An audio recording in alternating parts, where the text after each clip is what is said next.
আজ বিকেলে রাষ্ট্রীয় অতিথি ভবন যমুনায় প্রধান উপদেষ্টার সঙ্গে বৈঠক করেছে জামায়াতে ইসলামী। বৈঠকে নির্বাচন ও সংস্কার নিয়ে খোলামেলা আলোচনা হয়েছে। জামায়াতের নায়েবে আমির বলেন, প্রধান উপদেষ্টা নির্বাচনের আগে কিছু বিচার বাস্তবায়নের আশ্বাস দিয়েছেন, তবে বর্তমান পরিস্থিতিতে সুষ্ঠু নির্বাচনের সম্ভাবনা নিয়ে সংশয় রয়েছে। তিনি জানান, নির্বাচনের পিআর পদ্ধতি নিয়ে ৩১ দলের মধ্যে ২৫ দল একমত হলেও কার্যকারিতার বিষয়ে ভিন্ন মত রয়েছে।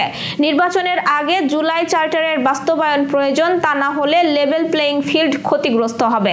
এছাড়াও নুরুল হক নূরের ওপর হামলার ঘটনায় দোষীদের কঠোর শাস্তির দাবি জানানো হয়েছে।